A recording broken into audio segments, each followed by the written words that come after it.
क्या आप SME IPO लगाना चाहते हैं? क्या आप चाहते हैं कि एसएमई आईपीओ में बेस्ट अलॉटमेंट कैसे मिल सकता है? आपको कंफ्यूजन है कि रिटेल में लगाएं या एचएनआई में लगाएं, और एचएनआई में लगाएं तो कितने शेयर्स की एप्लीकेशन लगाएं या कितने लोड्स की एप्लीकेशन लगाएं? इन सब कंफ्यूजन के बारे में क्लैरिटी देंगे इस वीडियो में। एसएमई आईपीओ में दो तरह की कैटेगरी होती है, नंबर एक रिटेल और नंबर दूसरा एचएनआई कैटेगरी। दूसरी बात, एसएमई आईपीओ में लोट में ही काम होता है। वो लोट 800 का हो सकता है, 1200 का हो सकता है, 1500 हो सकता है, या किसी भी क्वांटिटी का लोट हो सकता है। तो जब भी आपको एप्लीकेशन लगाएंगे उस पूरे लोट में लगेगी, और जब अलॉटमेंट आएगा तो पूरा लोट ही अलॉटमेंट आएगा, और जब बेचने जाएंगे तो पूरा लोट बिकेगा।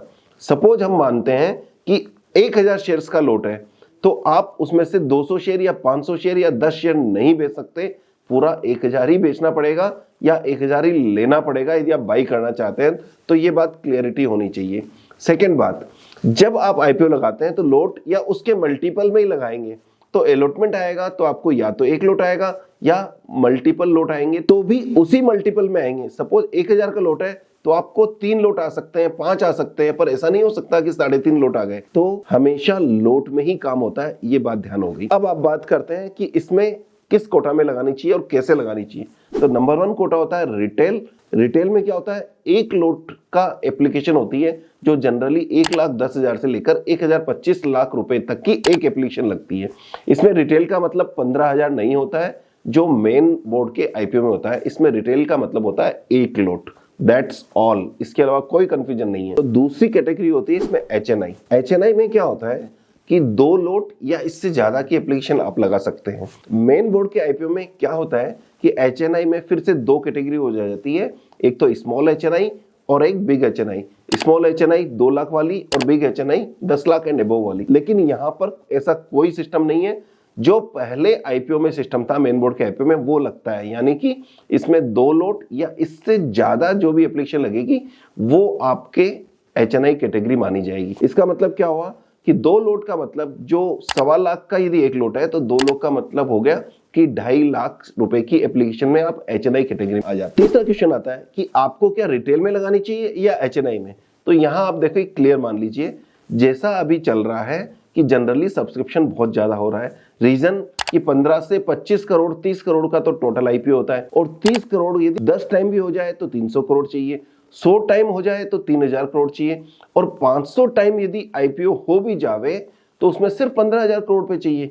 और आज आराम से 1 लाख लोग एप्लीकेशन लगा देते हैं, तो 15,000 करोड़ पे आना कोई बड़ी बात नहीं है, आईपीओ की साइज चाहे कुछ भी हो। तो ऐसे में यदि आईपीओ की साइज छोटी है और लिस्टिंग गेन ज्यादा उम्मीद है तो लोग लॉटरी समझ के लगा देते हैं। तो ऐसे में टाइमिंग ज्यादा हो जाती है। अब हम देखते हैं कि टाइमिंग रिटेल में ज्यादा होती है या एचएनआई में ज्यादा होती है। जनरली हमने देखा है कि यदि रिटेल कैटेगरी 100 टाइम होती है तो एचएनआई 200 से 300 टाइम हो जाती है, या 150 से 300 टाइम हो जाती है।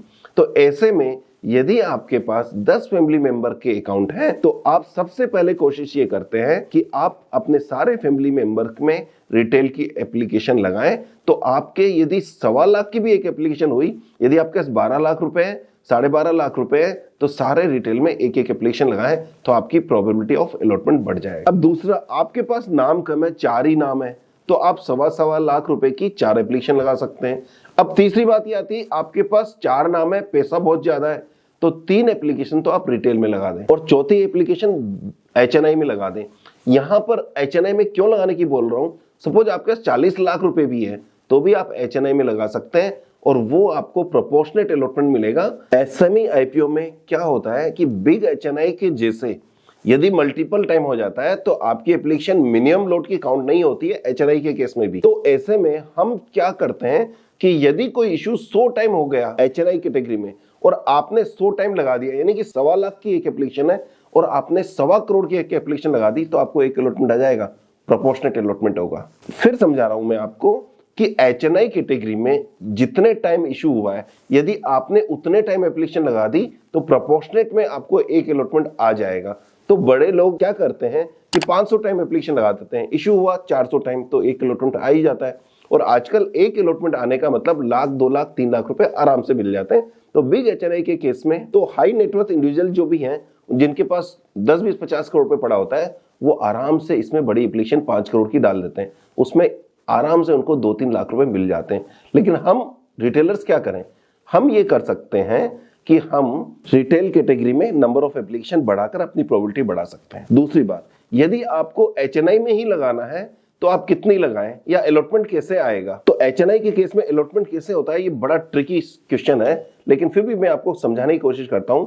Suppose IPO, SME IPO 500 time हो गया, जैसा अक्सर हो जाता है, और आपने एप्लीकेशन लगा दी 200 टाइम की, तो इसका मतलब यदि 1000 शेयर का लोट है तो आपको एज प्रोपोर्शनेट कितना अलॉटमेंट आना चाहिए, सिर्फ 400 शेयर का, तो 99% आपको अलॉटमेंट नहीं आएगा। लेकिन यदि आपने 300 टाइम की एप्लीकेशन लगा दी तो प्रोपोर्शनेट अलॉटमेंट के हिसाब से आपको 600 आना चाहिए था, तो उस केस में राउंड ऑफ करके आपको 1000 दे दिया जाता है।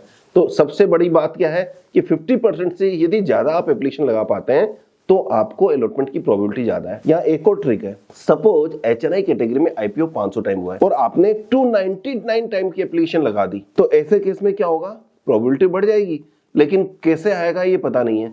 यदि आपने 300 टाइम लगा दी और 300 टाइम में 10 एप्लीकेशन आ गई, तो यहां पर 10 में से 6 लोगों को अलॉटमेंट आ जाएगा।